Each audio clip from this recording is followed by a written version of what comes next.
Hello friends, welcome to सीखो सी student. मेरा नाम है आशीष और आज हम पार्ट 3 ऑफ पीजीपीपी कर रहे हैं। आई होप आपने पीजीपीपी के पार्ट 1 पार्ट 2 देख लिए होंगे। ये लास्ट पार्ट है। आज हम इस चैप्टर को ख़त्म कर देंगे। थोड़ा सा ही हमारा ये चैप्टर बचा है, तो इससे पहले चैप्टर को ख़त्म कर दें मैं कुछ चीज़ें मार्क करवाना चाहूँगा। एक मिनट। हम एमएसएमई का ये नया टॉपिक पढ़ेंगे जो कि इम्पॉर्टेंट है। मतलब इसमें मतलब ये नया कॉन्सेप्ट आया है। लेकिन उससे पहले ना मैं आपको एक चीज़ दिखाना चाहता हूँ। आप एक बार आ जाइए पेज नंबर 34 पे। जो मैं एडिशनल डेप्रिसिएशन आपको पढ़ा रहा था, यहाँ पेज नंबर 34 पे। एक मिनट, ये पेज नंबर 34 पे, ये देखिए यहाँ पर नीचे लिखा हुआ था। एक मिनट, यहाँ एक बुक रख लेते हैं। यहाँ नीचे लिखा हुआ था कि जो ये पावर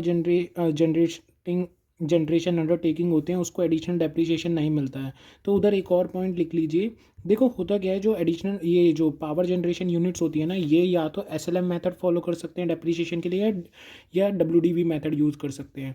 और ये जो एडिशनल डेप्रिसिएशन है ना, ये उसी को मिलती है जो डब्ल्यूडीवी यूज़ करता है। तो अगर पावर जनरेशन यूनिट जो है वो अगर आपका एसएलएम मेथड यूज़ कर रही है तो आपको ये एडिशनल डेप्रिसिएशन नहीं मिलेगा। अच्छा, ये लिखा कैसे है, ये देखो यहाँ पर लिखा है additional depreciation is not allowed to power generation undertaking मतलब यूनिट ऑप्टिंग अपेंडिक्स 1A का मतलब यही है जो एसएलएम मेथड फॉलो कर रही है। तो एसएलएम मेथड जो फॉलो कर रही है उसको नहीं मिलेगा। ठीक है, इस पर मैंने थोड़ा सा रिसर्च किया था तो ये मुझे थोड़ा सा मिल गया, तो मैंने आपको बता दिया।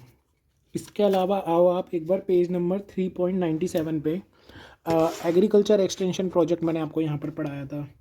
यहाँ के लिए देखो मैं आपको एक चीज़ बता दूँ। एग्रीकल्चर एक्सटेंशन प्रोजेक्ट आपको इतना याद रखना है कि ऑल एसएससी को मिलेगा 100% एक्सपेंडिचर मिल जाएगा लैंड एंड बिल्डिंग पर। लेकिन ये जो मैंने मैक्सिमम लिमिट डिडक्शन 25 लाख लिखवाई थी, इसको एक बार हटा दीजिए। थैंक्स टू ड्रीमलैंड प्रोजेक्ट करके एक हमारा कोई यूज़र है, उसने ये क्वेश्चन पूछा था। एक्चुअली यहाँ पर ना एक पॉइंट लिखा हुआ है कि इसने लिखा है an expenditure exceeding amount 25 lakh expected to be incurred in this project, ये लिखा हुआ था।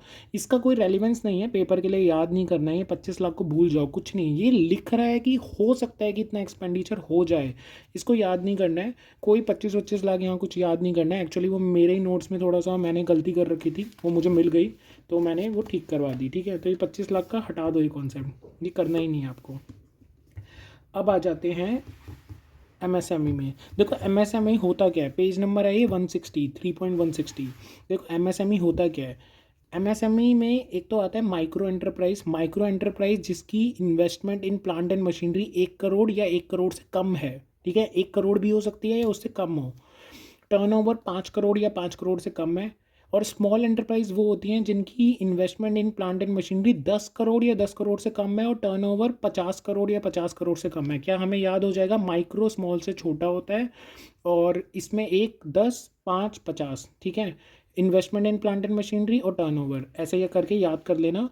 तो ये आपको याद होना चाहिए कि माइक्रो और स्मॉल एंटरप्राइज होती क्या है। चलो ये तो हमने समझ ली। अब इसका प्रोविज़न दिया क्या है वो भी देख लेते हैं एक बार। ठीक है, एक बार इसका प्रोविज़न भी देख लेते हैं इन्होंने क्या बोला हुआ है। इन्होंने बोला है, एक मिनट बस, मुझे कोई छोटी कॉपी लेनी पड़ेगी। हाँ देखो, पहले तो मैं ये इसको ना एक उस पर चार्ट पे आपको समझा देता हूँ कि होता क्या है, आपको ईजिली समझ आ जाएगा, फिर कोई दिक्कत नहीं आएगी। देखो एमएसएमई का होता क्या है कि हमें ना एमएसएमई को पेमेंट करनी होती है। मान लो हमारा उनके साथ एग्रीमेंट हुआ है और एग्रीमेंट हुआ है, कुछ भी एग्रीमेंट हुआ है। अगर मान लो एग्रीमेंट हुआ है कि मैं इतने दिन में पेमेंट कर दूंगा, तो वो तो आपको तभी डिडक्शन मिल जाएगी। लेकिन देखो ऐसा भी हो सकता है, मान लो 31 मार्च का टाइम है। ठीक है, अभी है ना, पहले मैं आपको ये बता दूं हम टॉपिक क्या कर रहे हैं। हम टॉपिक पढ़ रहे थे हमारा सेक्शन 43B। 43B क्या कहता है कि हमने जो पेमेंट है वो ROI मतलब रिटर्न भरने से पहले पहले अगर हमने पेमेंट कर दिया है तो हमें 31 मार्च से पहले मतलब 1 मिनट, 1 अप्रैल से लेकर 31 मार्च के बीच में अगर आपने कोई पेमेंट नहीं किया है, 31 मार्च के बाद किया है ROI डेट तक। ROI आपकी 31 जुलाई भी हो सकती है, 30 अक्टूबर भी हो सकती है, सॉरी 31 अक्टूबर भी हो सकती है और 30 नवंबर भी हो सकती है। तो जो भी केस होगा आपका, अगर ROI तक आप भर देते हैं तो माना जाएगा कि इस प्रीवियस ईयर में ही ये आपको डिडक्शन मिल जाएगी। तो वो कुछ पॉइंट्स पढ़ रहे थे, तो लास्ट पॉइंट आया है एमएसएमई का। तो इसमें क्या हुआ है, मान लो आप ये देखो, 1 अप्रैल से 30 मार्च तक अगर मान लो आपने कोई पेमेंट करी और मतलब कॉन्ट्रैक्ट किया इसी टाइम के बीच में और पेमेंट भी करी इसी टाइम के बीच में, तो इसी साल हम अपनी डिडक्शन मान लेंगे, ठीक है। लेकिन अगर मान लो ऐसा भी तो हो सकता है कि मैंने मान लो 20 मार्च को एक एग्रीमेंट किया और मैंने पेमेंट करी है 4 अप्रैल को, तो क्या होगा, आप कहोगे अरे ये तो ROI डेट से पहले तो हमारी पेमेंट हो गई, तो हम मान लेते हैं कि इसी साल हमें डिडक्शन मिल जाएगा। तो आंसर इज़ नो। MSME के केस में ऐसा नहीं होता है। MSME का केस ये कहता है, MSME का केस ही अलग चलता है। MSME का केस ये पूछता है, सबसे पहले तो ये बोलता है क्या इन दोनों के बीच में कोई एग्रीमेंट था। आंसर इज यस, एग्रीमेंट था नंबर ऑफ डेज़ का। अगर एग्रीमेंट था तो वो मैक्सिमम 45 डेज़ का हो सकता है बस। ऐसा नहीं है आप 2 महीने का 3 महीने का एग्रीमेंट रख लो, नहीं, आपको मैक्सिमम 45 डेज़ का रखना पड़ेगा। अगर इससे बियॉन्ड हुआ तो वो नेक्स्ट ईयर माना जाएगा। अभी मैं बता रहा हूँ कैसे। और अगर आप कोई एग्रीमेंट नहीं किया हुआ है तो मैक्सिमम आपको 15 दिन का टाइम मिलेगा, ठीक है। अगर मान लो इस केस का मैं एग्जांपल लूँ, आपने एग्रीमेंट मान लो नहीं किया हुआ है, ठीक है, एग्रीमेंट किया ही नहीं हुआ है, आपने 20 मई को एक मतलब ट्रांजैक्शन करी, आपकी पेमेंट आपको कर देनी चाहिए थी 4 अप्रैल को, क्योंकि 15 दिन अगर मैं जोड़ूंगा तो 4 अप्रैल आता है। लेकिन आपने क्या किया, 4 अप्रैल को मान लो पेमेंट कर दी, ठीक है। तो हम जो डिडक्शन है ना वो इसी साल में ले लेंगे, क्यों, क्योंकि आपने विद इन 15 डेज पेमेंट कर दी। तो ये एग्रीमेंट याद रखना, अगर एग्रीमेंट है तो मैक्सिमम 45 डेज का मिलेगा। मैक्सिमम का मतलब है एग्रीमेंट में हो सकता है अगर एक दिन लिखा हो तो एक दिन में पेमेंट हो जानी चाहिए। अगर एग्रीमेंट में लिखा है 13 दिन, एग्रीमेंट में लिखा है 30 दिन, एग्रीमेंट में लिखा है 25 दिन, एग्रीमेंट में लिखा है 50 दिन, तो 50 दिन नहीं माना जाएगा, मैक्सिमम 45 डेज ही हो सकता है। तो यहाँ पर 45 डेज मिल जाएंगे, ठीक है। आई होप ये समझ आ गया होगा। तो इसी के साथ इसके एक एग्जांपल भी करेंगे, तो डोंट वरी अबाउट दैट। तो देखो यहाँ पर यही लिखा हुआ है, जो इसमें ये मार्क करते रहो जो जो मैं पढ़ा रहा हूँ। Mandates payment of goods and services to supplier, written agreement होना चाहिए, can not be more than 45 days, no such agreement तो विद इन 15 डेज में पेमेंट हो जानी चाहिए। Deduction can be claimed on accrual basis if mercantile method of accounting is followed by the SSE, ठीक है। Not paid, the deduction will be allowed in the previous year in which is actually paid. तो अगर मान लो payment करी ही नहीं, और अगर मान लो मैंने 4 अप्रैल को इस केस में पेमेंट नहीं करी, तो क्या होगा, अब जो प्रीवियस ईयर आएगा इस अप्रैल से लेकर अगले मार्च तक का, उसमें मान लिया जाएगा ये डिडक्शन। मतलब पिछले साल में ना मिलके अब नेक्स्ट ईयर मिल जाएगी डिडक्शन, ठीक है। अब देखो एक एग्जांपल कर लेते हैं। यहाँ पर एग्जांपल क्या बोल रहे हैं, ए ने परचेज़ किए गुड्स 10,000 के फ्रॉम ए एंड कंपनी, एक माइक्रो से, ठीक है, माइक्रो एंटरप्राइज से, 1/3/2024 को। एज पर the written agreement between them the payment हो जानी चाहिए थी 5/4 को, ठीक है। उन्होंने एक रिटर्न एग्रीमेंट कर लिया था, और देखोगे तो 45 डेज़ के अंदर अंदर ही है। अगर मैं टोटल डेज़ यहाँ पर देखूँ तो ये आएगा 30 + 5 35 दिन आएगा, ठीक है, 45 डेज़ के अंदर अंदर है। तो क्या किया अब ए ने, ठीक है, कर लिया। अब क्या हुआ, जो पेमेंट आई 2 तारीख को आ गई, तो ठीक है, इस 2 तारीख को हम मान के चलेंगे, अब डिडक्शन 23-24 को ही मिल जाएगा प्रीवियस ईयर में, ठीक है। लेकिन अगर आपने पेमेंट 5 तारीख के बाद करी, जैसे 20 तारीख को करी, तो बियॉन्ड द टाइम है, अब नेक्स्ट ईयर आपको डिडक्शन मिलेगा जो कि है 24-25। बहुत ईजी है, बस ये डेज़ का याद रखना और ये इनकी डिडक्शंस ये याद रखना, टर्नओवर, ठीक है। टर्नओवर की वजह से पेपर में ज़रूरत नहीं पड़ेगी, लेकिन याद कर लो, ऐसे का कोई भरोसा नहीं है, MCQ में पूछ ले, ठीक है। इसके बाद चलते हैं स्टैम्प ड्यूटी वैल्यू वाले टॉपिक में। ये आ जाओ, ये मेरे को अच्छा लगता है, प्यारा टॉपिक लगता है। 43 CA, ये है पेज नंबर 162 पे। देखो क्या कह रहा है, देखो ये कह रहा है कि अगर मान लो, देखो हम लैंड और बिल्डिंग जब बेचते हैं तो वो आता है आपका कैपिटल गेन में टैक्सेबल होता है, ठीक है। लेकिन अगर मान लो आपका स्टॉक इन ट्रेड है, मतलब आप बिजनेस ही लैंड और बिल्डिंग को बेचने का करते हो, आप प्रॉपर्टी डीलर हो या फिर आप कुछ भी हो, मतलब प्रॉपर्टी डीलर ही होगा जो आप प्रॉपर्टी डीलिंग करते हो, तो आपका बिजनेस क्या है, स्टॉक इन ट्रेड का, ओ सॉरी, मतलब लैंड और बिल्डिंग बेचने का। तो इसमें क्या होगा, आप जब सेल कंसिडरेशन देखोगे ना, बिल्कुल कैपिटल गेन की तरह ही टॉपिक है, कैपिटल गेन में भी ये पढ़ाऊंगा और अभी भी पढ़ा देता हूँ। तो क्या होगा, सेल कंसिडरेशन आप जो लोगे ना, वो ये नहीं लोगे कि आपने कितने का बेचा। देखो आप हो सकता है कि भैया जिसकी मार्केट वैल्यू 50 लाख का घर है, लेकिन आपने 10 लाख को अपने रिलेटिव को बेच दिया, तो मैं 10 लाख मानूँ? और फिर आप कॉस्ट बोलोगे कि भैया मैंने तो ये ख़रीदा था तब 20 लाख का ख़रीदा था और 10 लाख का बेचा है, देखो मेरे को तो 10 लाख का लॉस हो गया, और अपना सेट ऑफ करता रहूँ, मज़े करूँ उसके पैसे के, और बाकी का 40 लाख कैश में ले लूँ जिस भी बंदे को मैंने बेचा है। तो इनकम टैक्स कह रहा है ना बाबा ना, तू ऐसा नहीं कर सकता। सेल कंसिडरेशन तेरे को लेनी पड़ेगी, सेल प्राइस जितने की तूने सेल वैल्यू दिखाई है वो, या उसका stamp duty value whichever is higher, उस पर तेरे को दिखाना पड़ेगा। लेकिन अगर स्टैम्प ड्यूटी वैल्यू से थोड़ा सा भी सेल प्राइस ऊपर हुआ, सॉरी, सेल प्राइस से स्टैम्प ड्यूटी वैल्यू थोड़ा सा भी ऊपर हुआ तो स्टैम्प ड्यूटी वैल्यू को ले लेंगे। तो इनकम टैक्स कह रहा है ठीक है, हम 10% का एक रिलैक्सेशन दे देते हैं। अगर स्टैम्प ड्यूटी वैल्यू आपका 110% से ज़्यादा एक्सीड नहीं कर रहा है कंसिड्रेशन से, तो आप सेल प्राइस ले सकते हैं। चलो इसके कुछ एग्जांपल ले लेते हैं। मान लो आपने जो सेल करा है वो किया है 10 लाख में, ठीक है, लेकिन उसकी जो एसडीवी थी वो थी मान लो 8 लाख। तो इस केस में आप अपना सेल कंसिडरेशन कितने की दिखाएंगे? इसमें तो दिखाएंगे whichever is higher 10 lakh. लेकिन अगर मान लो यहाँ 10 लाख है, यहाँ 15 लाख है, तो whichever is higher 15 lakh, मतलब ये दिखा देंगे, यहाँ पर ये दिखाई, यहाँ पर ये दिखा देंगे। लेकिन मान लो यहाँ पर है 10 लाख, लेकिन यहाँ पर जो एच डी वी है वो 11 लाख, तो देखा जाए तो हम इसका 110% अगर करते हैं तो 11 लाख ही आता है। तो इस केस में आप सेल वैल्यू 10 लाख ले सकते हैं। लेकिन अगर मान लो यहाँ पर है 10 लाख और एच डी वी है 10.5 लाख, तो क्या 10.5 लाख ले लूँ? नहीं, इसका अगर 110% करेंगे तो 11 लाख आता है, और ये तो इसके अंडर है, तो हम लेंगे 11 लाख, ओ सॉरी 10 लाख। ठीक है, हम सेल वैल्यू ले लेंगे जो जितने की हमने सेल करी है। अब पीजीबीपी के क्वेश्चन में क्या होता है, ये आपकी सेल वैल्यू है, माइनस में आपने जितने की भी कॉस्ट की खरीदी थी, तो ये आ जाएगी आपकी पीजीबीपी इनकम। ठीक है, ये आपका कैपिटल गेन नहीं बनेगा। क्यों? क्योंकि ये आपका स्टॉक इन ट्रेड है, आपका बिजनेस है, आप बिजनेस में इसको बेच रहे हो, खरीद रहे हो। ठीक है, तो इसी के साथ ये यहाँ पर, अब यहाँ पर आ जाइए। अब देखो एक नया पॉइंट है, ये पॉइंट क्या कहता है, इस पॉइंट को पढ़ोगे तो यही आपको समझ आएगा। हो सकता है कि आपकी डेट ऑफ एग्रीमेंट और डेट ऑफ रजिस्ट्रेशन सेम ना हो। अच्छा, क्या कहना चाह रहा है ये? देखो ऐसा भी तो हो सकता है, मैंने क्वेश्चन ये बोलेगा कि आपने परचेज़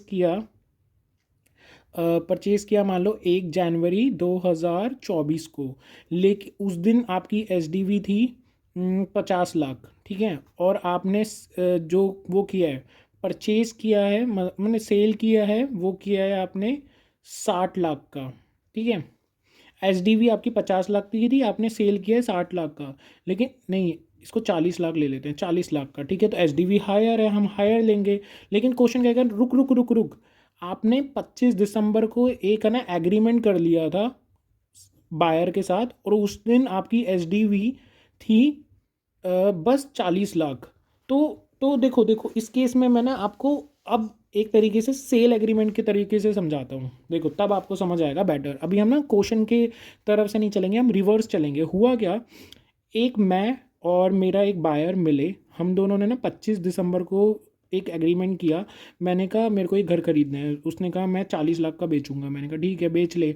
आज की एसडीवी भी 40 लाख थी। मैंने कहा मैं ऐसा करता हूँ, 1 लाख रुपए पेमेंट दे देता हूँ तुम्हें अभी, बाकी की डीलिंग पे करेंगे, बाकी के 39 लाख बाद में दे दूंगा। चाहे मैंने 1 लाख रुपए दिए, चाहे 1 रुपये भी दिया हो शगुन का, मैं सच बता रहा हूँ, ये आपको ये इनकम टैक्स में लिखा हुआ है। अगर आपने 1 रुपये दिया, 1 लाख दिया, या पूरे 40 लाख आज की आज दे दिए, चाहे कितने भी रुपए दिए, ये होने चाहिए आपके अकाउंट पे ही, चेक में। ठीक है, डिमांड ड्राफ्ट में या ईसीएस में, इलेक्ट्रॉनिक कैश सिस्टम जैसे यूपीआई, ये सब फ़ोन पे, इन सब से अगर हुआ है, इलेक्ट्रॉनिकली हुआ है, तो चलेगा। लेकिन अगर आपने क्रॉस क्रॉस चेक ये सब बनाया तो वो सब नहीं चलेगा। ठीक है, कैश नहीं चलेगा, यहाँ पर कैश नहीं चलेगा। तो अगर मान लो आपने ये सब बनाया, मैंने एग्रीमेंट की डेट पे कुछ पैसे दे दिए, तो आज की एसडीवी कितनी है? 40 लाख। अब क्या हुआ, जब 1 जनवरी आया, 1 जनवरी को मैंने कहा ले बाकी के अपने 39 लाख पकड़। तो अब क्या हुआ, 39 लाख जैसे ही मैंने दिए, इनकम टैक्स ने कहा अरे आज की एसडीवी तो 50 लाख है, तुम तो 40 लाख में एग्रीमेंट कर रहे हो, निकालो 50 लाख पे पैसे। तो आंसर इज़ नो। जिस दिन हमने एग्रीमेंट किया था उस दिन की हम एसडीवी मान लेंगे। ठीक है, लेकिन शर्त है कि उस दिन आपने कोई पैसे दिए हो अकाउंट पे, चेक में, डिमांड ड्राफ्ट में, या इलेक्ट्रॉनिक कैश सिस्टम में, बस। अब ध्यान से देखना, अगर आपकी डेट ऑफ एग्रीमेंट और डेट ऑफ रजिस्ट्रेशन सेम नहीं है, यहाँ नहीं थे, अभी जो हमने क्वेश्चन किया था डेट ऑफ एग्रीमेंट हमने 25 दिसंबर को कर लिया था, तो इफ़ पार्ट और whole receive by account payee cheque, demand draft और ECS on before date of agreement, then SDV on date of agreement ही हम लेंगे। हमने यही किया अभी। Otherwise SDV on date of registration ले लेंगे। अदरवाइज का क्या मतलब है, अगर मान लो यहाँ मैंने कोई पैसे दिए ही नहीं होते, तो जिस दिन डेट ऑफ रजिस्ट्रेशन हम कर रहे हैं उस दिन की एसडीवी हम ले लेते हैं। ठीक है, तो ये मैंने एक चार्ट बना दिया था, इसको लिख लेना अपनी लैंग्वेज में। यहाँ पर कुछ एग्जाम्पल्स हैं, इन एग्जाम्पल्स को देख लेते हैं।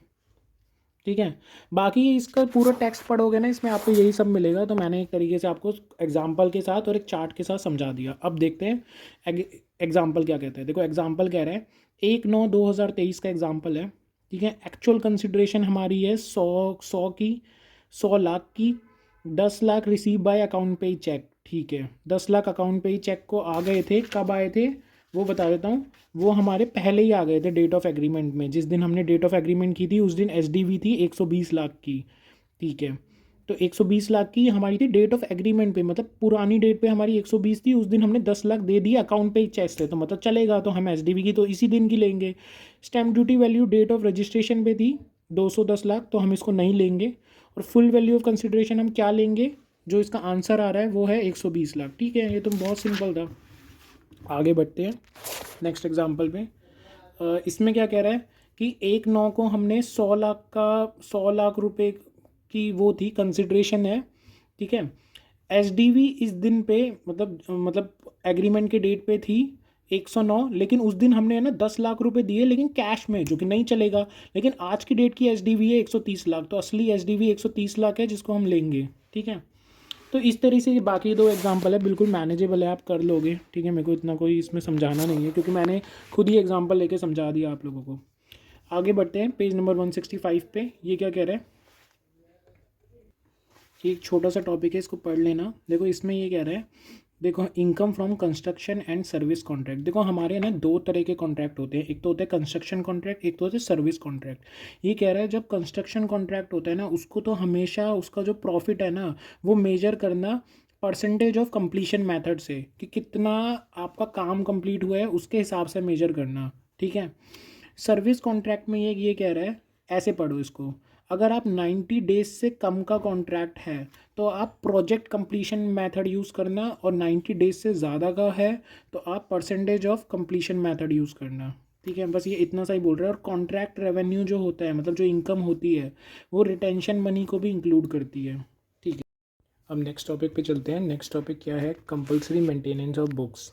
देखो अब क्या होता है कि हम जब किसी भी बंदे की रिटर्न फाइल करते हैं, तो कोई भी पर्सन होता है, इंडिविजुअल, एचयूएफ, कम फर्म हो सकती है, तो उस केस में क्या होता है, हमें मेंटेनेंस ऑफ बुक्स, कौन कौन सी बुक्स हैं जो बना के रखनी पड़ेंगी और कब कब बना के रखनी पड़ेंगी। क्या सबको बुक्स बनानी पड़ेंगी, तो आंसर इज़ नो, सबको नहीं बनानी, कुछ लोगों को बनानी है। लेकिन कब बनानी है, कैसे बनानी है, पहले मैंने इसको लिख के करवा देता हूँ, क्योंकि ये इंपॉर्टेंट टॉपिक है। यहाँ के बाद जितने भी टॉपिक हैं, टैक्स ऑडिट हो गया या फिर तुम्हारा प्रिजम्पटिव हो गया, मैं थोड़ा सा लिख कर बताऊँगा। ठीक है, देखो ये सेक्शन कौन सा है, 44AA।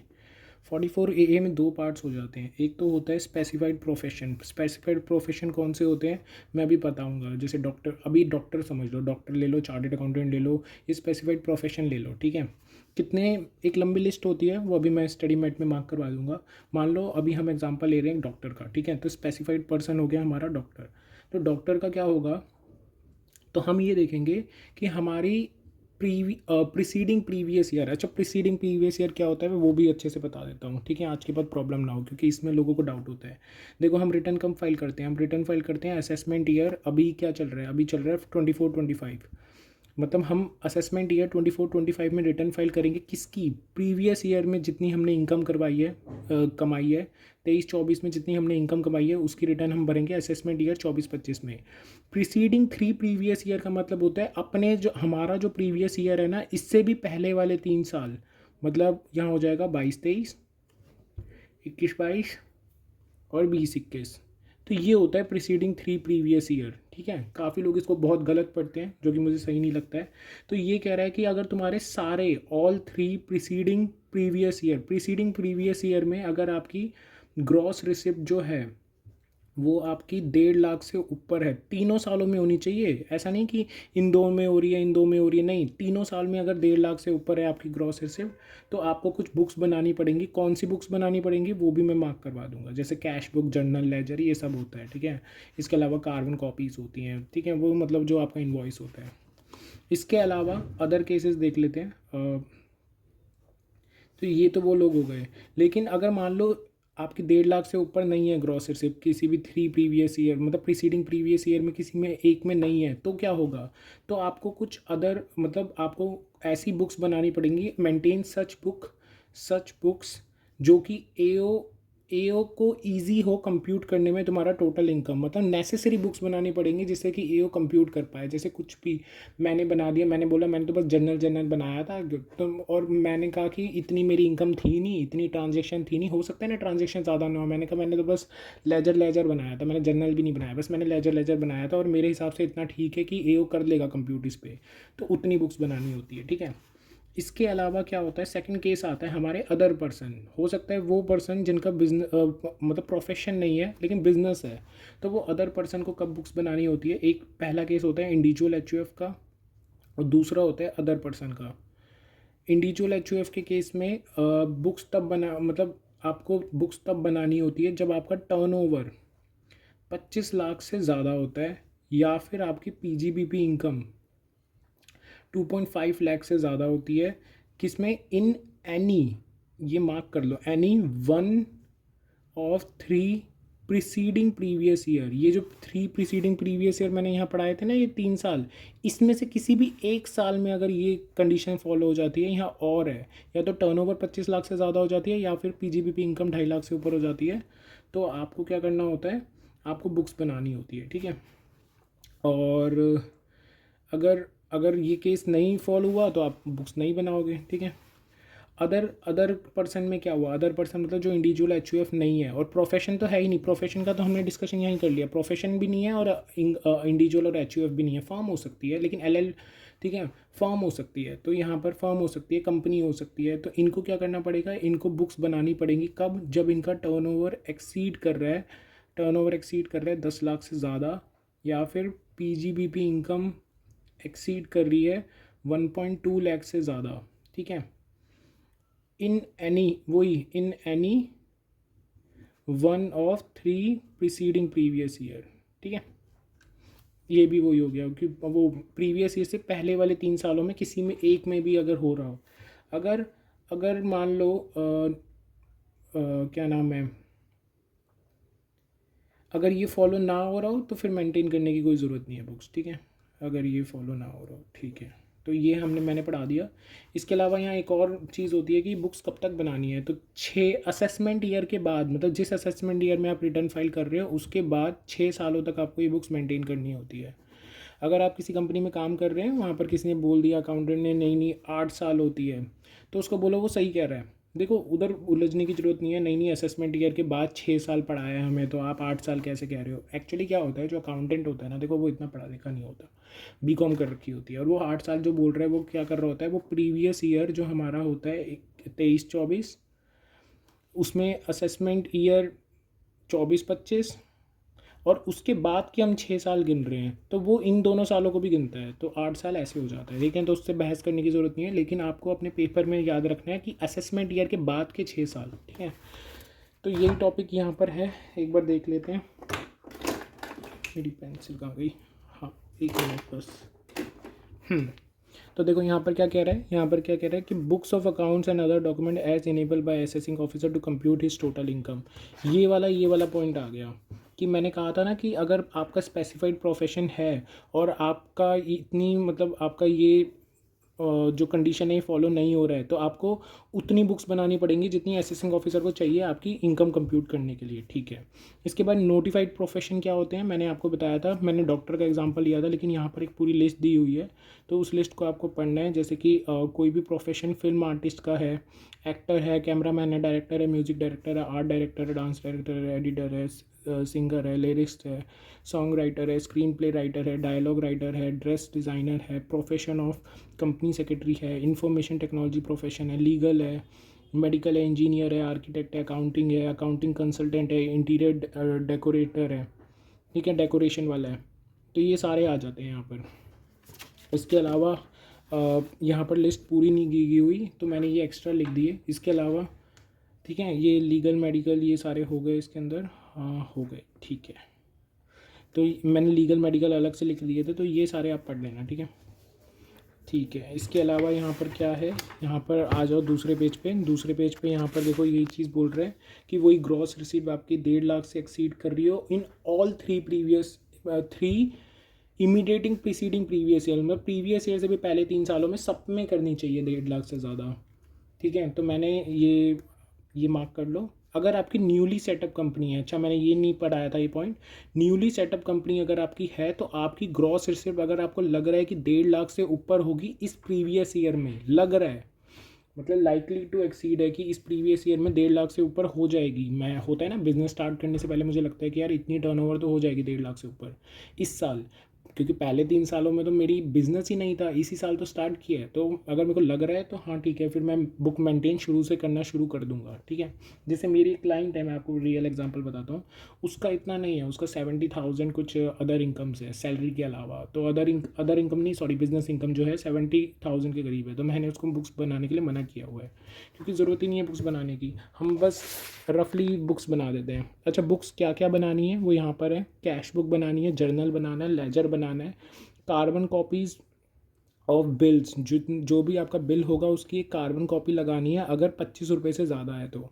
ओरिजिनल बिल तो आपको लगाना ही लगाना है, जो भी रिसिप्ट इशूड है, जैसे कि आपका कोई भी बिल है, जैसे मान लो आपने खाना खाया, प्रमोशनल एक्टिविटी में आ जाएगा, तो उसका भी बिल लगाना है, ठीक है। इसके अलावा अगर कोई मेडिकल प्रोफेशनल वाला बंदा है तो उसको डेली केस रजिस्टर भी बनाना पड़ेगा, और इसके अलावा एक इन्वेंट्री बनाना पड़ेगा, यहाँ होगा नेक्स्ट पेज पे, एक मिनट, ये देखो इन्वेंट्री वाला भी बनाना पड़ेगा उसको रजिस्टर, जिसमें वो उसकी मेडिसिन कितनी है, कंज्यूमेबल कितना हुआ है, तो वो उसको नोट करना पड़ेगा, ठीक है। इसके बाद यहाँ एक क्वेश्चन कर लेते हैं। क्वेश्चन क्या बोल रहे हैं, विनोद एक पर्सन है, वो एक फिल्म आर्टिस्ट है, क्या हो गया, ये हमारा स्पेसिफाइड प्रोफेशन में आ गया, ठीक है। His gross receipt of profession दे रखी है, कह रहा है कि एक मिनट, हमारा प्रीवियस ईयर क्या है, असेसमेंट ईयर है 24-25, प्रीवियस ईयर है 23-24, 23-24 से पहले 3 साल दे रखे हैं। तो इसमें इसने बोला कि वैसे तो देखो सब में 1.5 लाख से ऊपर है, लेकिन इसमें 1,15,000 है एक में, तो ये नहीं है, तो इसको बुक्स नहीं बनानी। तो यहाँ आंसर में देखोगे तो पहले तो आंसर में ये दे रखा है कि पहले प्रोविज़न लिख रखा है, आप देखोगे पूरा प्रोविज़न दे रखा है। इसके बाद इसने बोल रखा है कि देखो in this case, in the present case, Vinod जो है ना वो एक फिल्म आर्टिस्ट है जो कि नोटिफाइड प्रोफेशन में आता है, और जो ग्रॉस रिसिप्ट है वो एक्सीड नहीं कर रही है 1.5 lakh in all 3 previous year, क्योंकि 20-21 में नहीं कर रही है। तो रिक्वायरमेंट अंडर सेक्शन 44AA जो कि कंपल्सरी मेंटेनेंस ऑफ बुक्स होता है, वो एप्लीकेबल ही नहीं है इसका असेसमेंट ईयर 24-25 में, मतलब इस साल इसका एप्लीकेबल नहीं है। तो मिस्टर विनोद जो है ना, however require to maintain such books, इस लाइन को मार्क कर लो, ये लाइन इंपॉर्टेंट है, ये पेपर में एज इट इज़ लिखनी है कि जो मिस्टर विनोद है ना वो हाउएवर उसको उतनी बुक्स तो मेंटेन करनी पड़ेगी as would be enable by assessing officer to compute his total income, ताकि असेसिंग ऑफिसर उसकी इनकम कंप्यूट कर पाए। मतलब इतनी बुक्स का क्या मतलब होता है पता है, आप कुछ भी बनाओ, लेजर बनाओ कि हाँ भाई मैंने इतना कैपिटल लगाया था, इतना मेरा कैश बैलेंस है एंडिंग में, तो लेजर कम से कम होना चाहिए कि ये भाई पता तो चले ये को क्या क्या था, उसके पास एसेट क्या है क्या नहीं है, इतना होना चाहिए। वो वैसे आप जब फॉर्म भरते हो ना वो पूरा PGBP वाला उसमें आ जाता है सब कुछ, मतलब वहाँ भरना ही पड़ता है आपको, तो आपको पता चल जाएगा कि किस बुक्स की बात हो रही थी, ठीक है। इसके अलावा अब आगे बढ़ते हैं, maintenance of books other than notified profession. अब आ जाते हैं इस वाले कैटेगरी में जो मैंने आपको पढ़ाया था यहाँ पर, अदर वाला। ये तो हो गया नोटिफाइड प्रोफेशन वाला, तो मैंने ये पूरा पढ़ा दिया, देखो ये भी पढ़ा दिया, AO वाला भी पढ़ा दिया। अब अदर वाले में आ जाते हैं। अदर वाले में क्या है, मैंने जो बताया था वो पढ़ते हैं। देखो अदर वाले में कह रहा है अगर आप इंडिविजुअल या HUF हो, ठीक है, तो आपका अगर एग्जिस्टिंग बिजनेस है तो आपका जो वो इनकम है वो 2.5 लाख से ऊपर होनी चाहिए, और टर्नओवर 25 लाख से ऊपर होना चाहिए in any one of the three preceding previous year, मतलब प्रीवियस ईयर से पहले वाले 3 सालों में किसी भी साल में। अगर न्यूली बिजनेस है तो अगर आपको लगता है कि इस साल की बात हो रही है, इस साल प्रीवियस ईयर 23-24 में अगर आपको लगता है कि 2.5 लाख से ऊपर आपकी इनकम होगी या फिर टोटल सेल आपकी 25 लाख से ऊपर होगी, तो आप पहले से ही बुक्स बनाना शुरू कर दो, ठीक है। इसके बाद नेक्स्ट टॉपिक है person other than individual HUF, तो इंडिविजुअल HUF के अलावा जो पर्सन है उसका क्या था, उसका 1.2 लाख और वो 10 लाख वाला था। तो यही हो जाएगा कि इनकम अगर 1.5 लाख से ऊपर एक्सीड कर रही है, या फिर आपका यहाँ आ जाओ, या फिर आपका जो टर्नओवर है वो 10 लाख से ऊपर एक्सीड कर रही है in any of the 3 preceding previous year, तो आपको बुक्स बनानी पड़ेंगी। अगर न्यूली बिजनेस है और आपको लगता है कि इनकम 1.2 लाख से ज़्यादा होगी या टर्नओवर 10 लाख से ज़्यादा होगा, तो आपको बुक्स पहले से ही बनानी है। तो शोइंग लो, अच्छा एक पॉइंट यहाँ पर और है, इसको ध्यान से पढ़ लें। ये हम पढ़ रहे हैं मेंटेनेंस ऑफ बुक्स पढ़ रहे हैं। ये पॉइंट मैं आपको प्रिजम्पटिव बेसिस में भी पढ़ाऊंगा, लेकिन मैं यहाँ पर भी दे रखा है तो मार्क करवा देता हूँ। देखो प्रिजम्पटिव बेसिस में अभी हम पढ़ेंगे कि आपने इंटर में भी पढ़ा होगा, तो मैं ये नहीं बोल रहा कि आपको बिल्कुल नहीं पता। प्रिजम्पटिव में क्या होता है, प्रिजम्पटिव में होता है कि इतनी आपकी एक इनकम निकालने का एक क्राइटेरिया दे दिया जाता है कि इतनी आपको इनकम माननी है अपनी, लेकिन आपको लग रहा है कि मेरी इनकम तो उससे भी कम है, लेकिन बेसिक एजम्पशन से ज़्यादा है, लेकिन जितना मैंने प्रेजेंटिव में निकाली है उससे भी मेरी कम इनकम है, तो आपको बुक्स मेंटेन करना कंपलसरी हो जाता है और ऑडिट करवाना भी कंपलसरी हो जाता है। तो यहाँ बुक्स मेंटेन करना ज़रूरी हो जाता है, इसलिए यहाँ पर ये पॉइंट दे रखा है। तो वो किस किस को करवाना होता है, एक तो 44 AE की प्रिजम्पटिव टैक्सेशन, वो ट्रक वाला, और एक 44 AD वाली, कौन सी, जो तुम्हारा बिजनेस का होता है प्रिजम्पटिव टैक्सेशन, ठीक है। तो ये दोनों पॉइंट दे रखे हैं। इसके अलावा चलते हैं अब टैक्स ऑडिट पे। नेक्स्ट टॉपिक आ गया टैक्स ऑडिट, ठीक है। टैक्स ऑडिट को लिखवाऊँ क्या?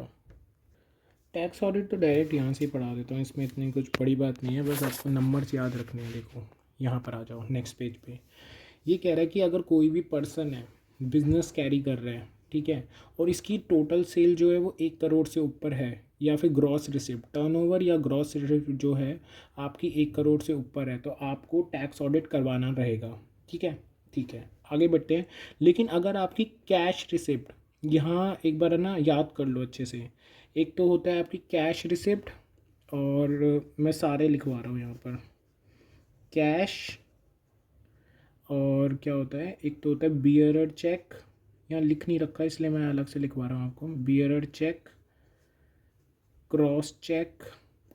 अगर ये वाली चीज़ें हैं और ये आपकी 5% ऑफ द रिसिप्ट से भी कम है या इक्वल है, 5% हो या 5% से भी कम है, कैश, बियरर चेक और क्रॉस चेक, तो ठीक है। और एग्रीगेट कैश रिसिप्ट भी और एग्रीगेट कैश पेमेंट के साथ ये दोनों के साथ यही कंडीशन है कि अगर कैश, बियरर चेक और क्रॉस चेक आपका 5% ऑफ द टोटल रिसिप्ट या 5% ऑफ द टोटल पेमेंट से भी कम है या इक्वल है, दोनों होने चाहिए, एंड है यहाँ पर, ऐसा नहीं कि ये 5% से कम है, ये 5% से ज़्यादा है तो ये ले लो, दोनों होने चाहिए। तो आपको टर्नओवर जो है ना, टर्नओवर या ग्रॉस रिसिप्ट, वो 10 करोड़ देखनी है 1 करोड़ की जगह, बस ये है, समझ गए?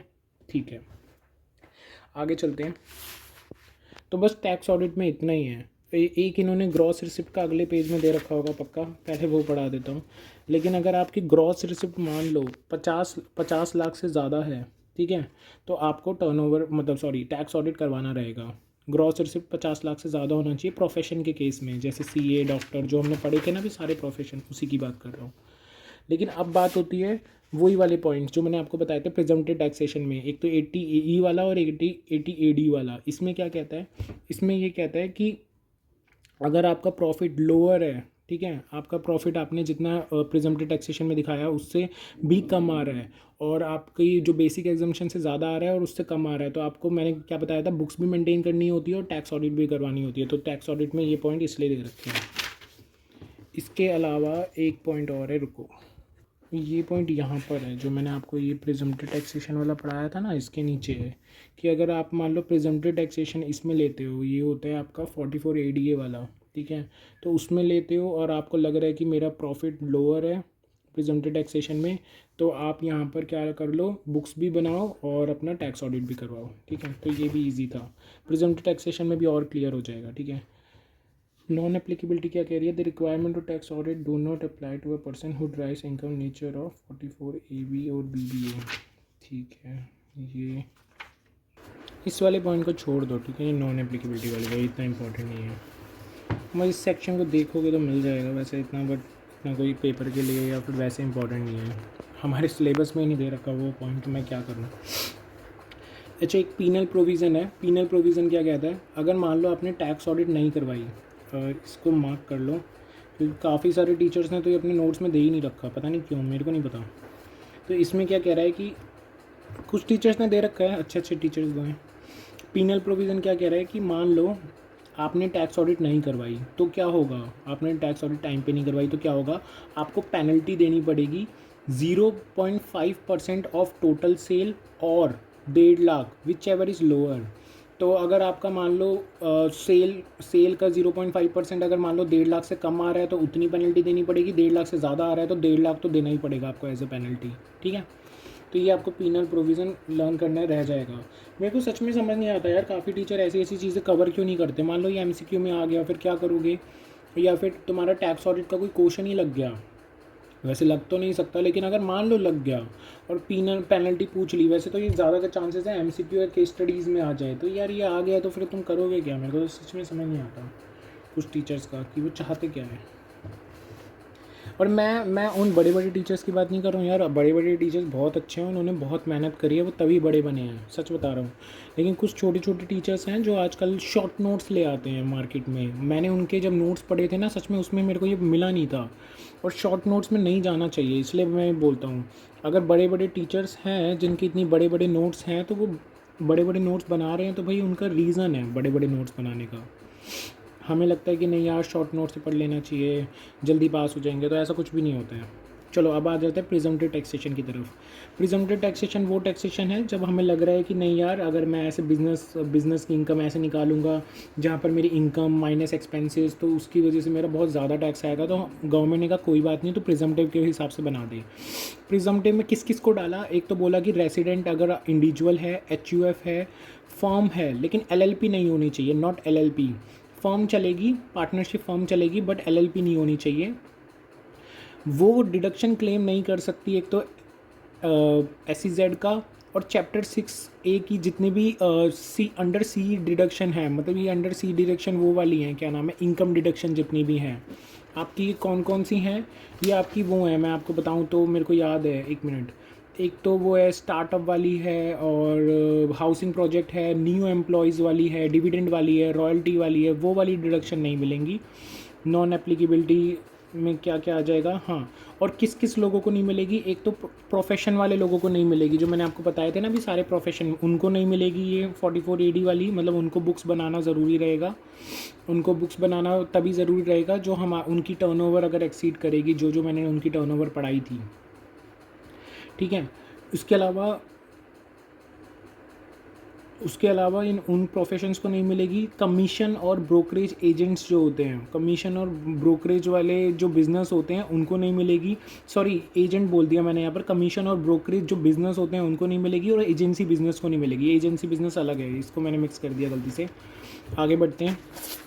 फिर ये क्या कह रहा है कि और किसको, मतलब टर्नओवर कितनी होनी चाहिए, टर्नओवर आपकी और ग्रॉस रिसिप्ट आपकी 200 लाख, मतलब 2 करोड़ से कम होनी चाहिए। ठीक है, 2 करोड़ से आपकी टर्नओवर और ग्रॉस रिसिप्ट कम होनी चाहिए, तभी आपको यहाँ पर 80AD की डिडक्शन मिलेगी।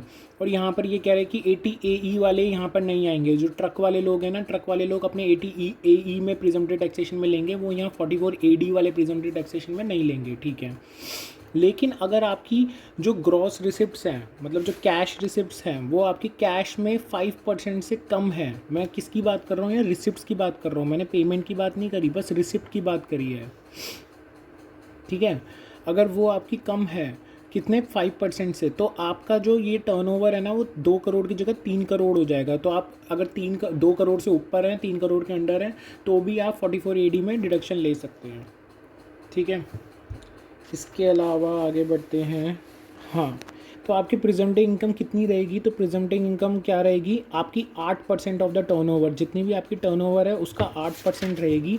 लेकिन जो आपकी टर्नओवर आपको कैश में उसमें मिली है, कैश में ना मिलके आपकी ECS के थ्रू मिली है, या फिर आपको अकाउंट पे ही चेक बैंक ड्राफ्ट के थ्रू मिली है, ठीक है, तो आपको 6% उसका लगेगा। मतलब मैं अपनी इनकम को जो भी मेरे को टर्नओवर मिली है, टर्नओवर को 2 पार्ट्स में डिवाइड करूँगा, एक पार्ट रखूँगा कैश वाला, एक पार्ट रखूँगा बैंक वाला। तो बैंक वाले का 6%, कैश का 8%, इतना आपका माना जाएगा। अच्छा, ECS क्या होता है, ECS आपका होता है ये यहाँ पर सारे दे रखे हैं, credit card, debit card, net banking, IMPS, UPI, RTGS, NEFT, भीम, आधार पे, ये सब के आपके ECS में आ जाते हैं। ECS मतलब इलेक्ट्रॉनिक क्लियरिंग सिस्टम होता है, ठीक है।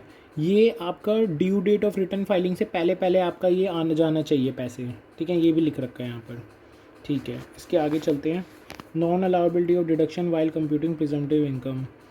आपको जो जितने भी आपके एक्सपेंसेस की डिडक्शन भी नहीं मिलेगी, आपका मतलब यही इनकम जो आपने ये टर्नओवर पे 6% और 8% निकाली है, यही आपका इनकम मान ली जाएगी और इस पर टैक्स लग जाएगा। आपका कोई इंटरेस्ट डिडक्शन वो नहीं मिलेगा, एक्सपेंस डिडक्शन नहीं मिलेगा, आपका कोई salary, interest paid to the partners. अगर आपकी फर्म के केस में आपका salary, interest paid to partner भी नहीं मिलेगा, ठीक है।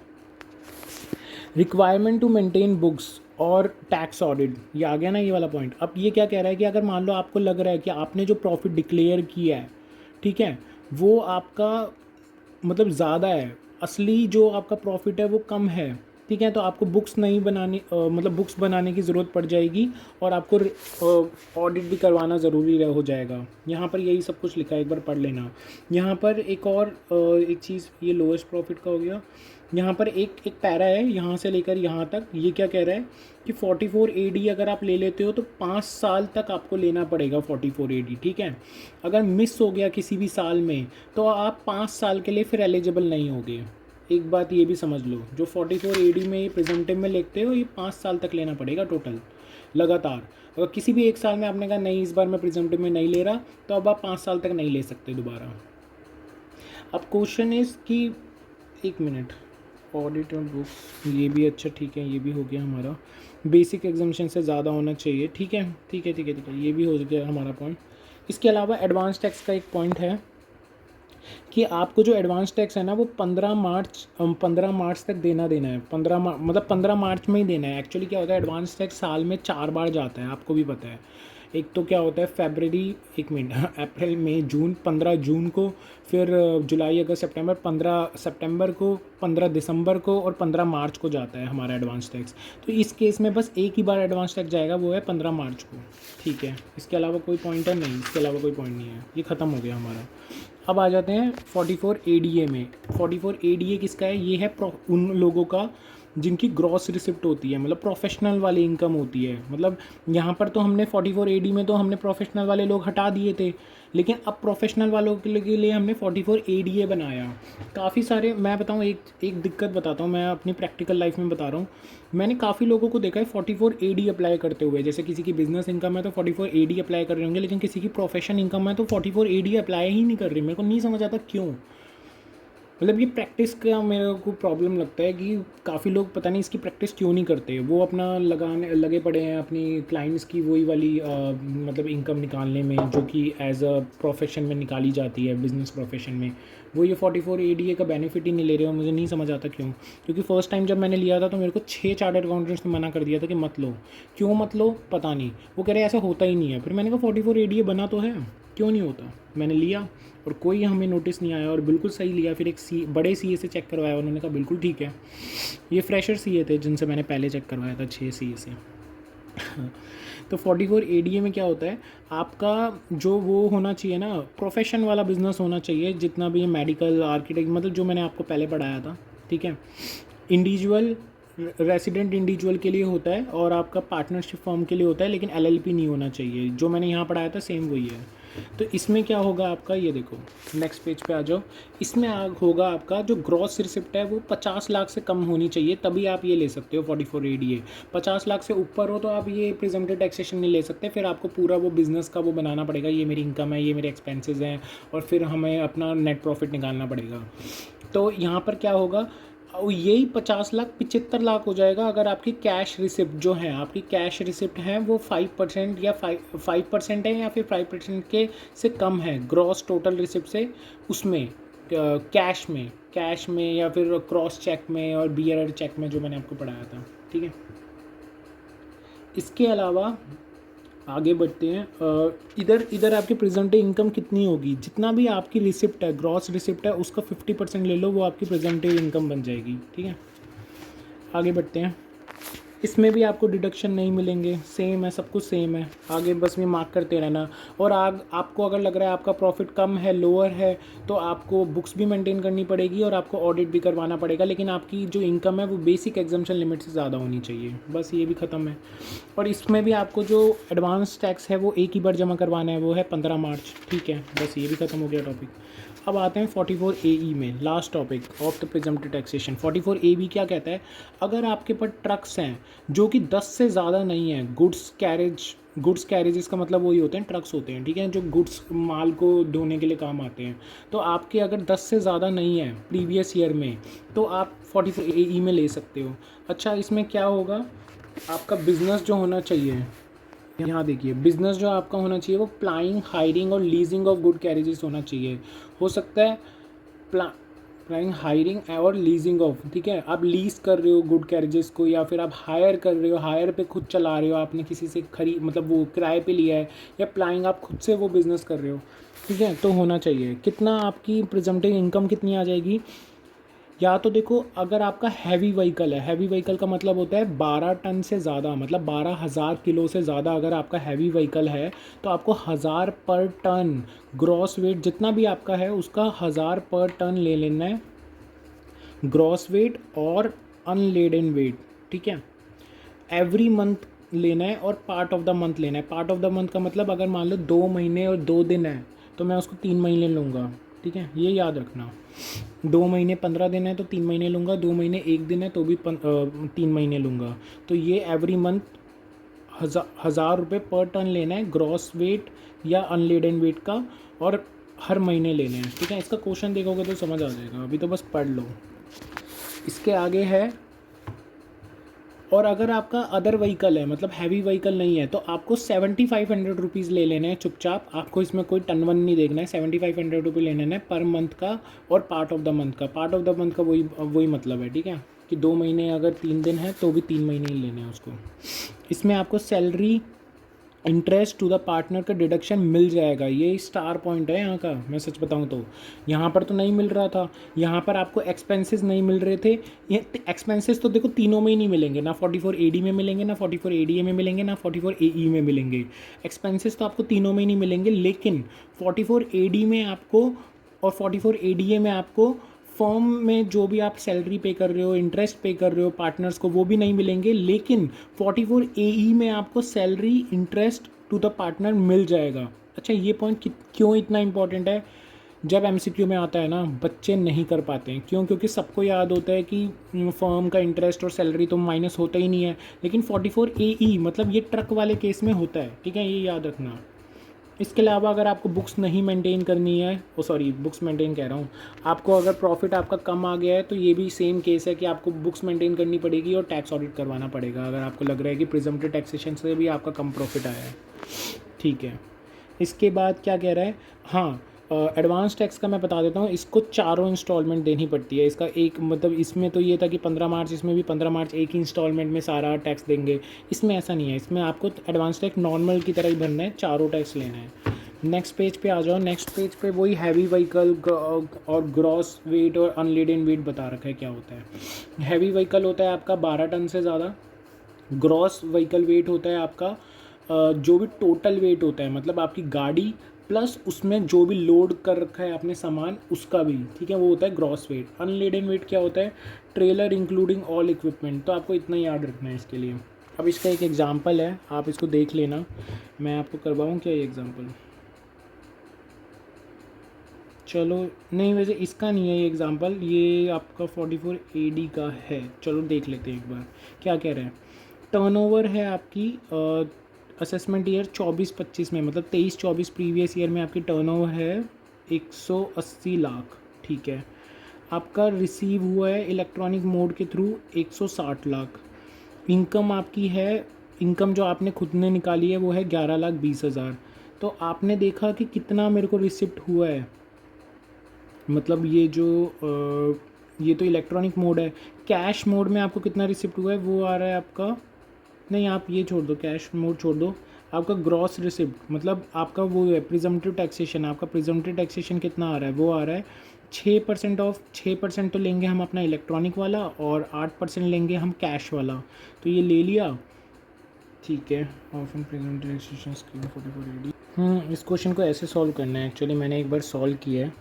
ये मतलब एक तरीके से एग्जांपल है, ये पेपर का क्वेश्चन नहीं है कि पेपर में नहीं आएगा, ये बस हमें समझाने के लिए दे रखा है। इसमें क्या है, इसको ना समझने के एंगल से समझना, थोड़ा सा ऊपर नीचे दे रखा है। इसमें बोला देखो टर्नओवर अगर आपकी 180 लाख है और आपकी जो अमाउंट रिसीव हुआ है बैंक के थ्रू समझना, मैं ना कैश और बैंक बोलता हूँ, तो बैंक के थ्रू मतलब आपके इलेक्ट्रॉनिक मोड्स में 160 लाख है, ठीक है। आपका जो प्रिजम्प्टिव टैक्सेशन है ना, वो आपका जो निकला है वो निकला है 11,20,000। मतलब आप अगर 6% निकालो इसका 1,60,000 का, और बाकी 20 लाख आपको जो कैश में मिला है उसका 8%, तो 11,20,000, और हमारी असली इनकम भी 11,20,000 है, तो हम अपना प्रिजम्प्टिव टैक्सेशन ले लेंगे।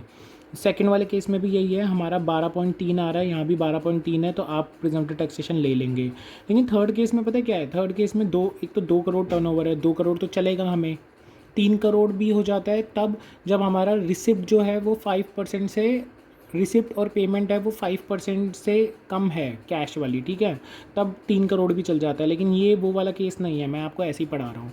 अगर मान लो आपको 2 करोड़ का टर्नओवर है, 1,80,000 आपको बैंक के थ्रू मिला है, तो ये कह रहा है कि 10 लाख आपकी इनकम है। जब मैंने इसकी प्रिजम्प्टिव टैक्सेशन निकाली ना, ये 1,80,000 का 6% और 20 लाख का कितना हो गया, 20 लाख का 8%, तो ये आपका आ गया 12,40,000। अब 12,40,000 आ रहा है, लेकिन हमारा जो असली में इनकम है वो तो 10 लाख ही है।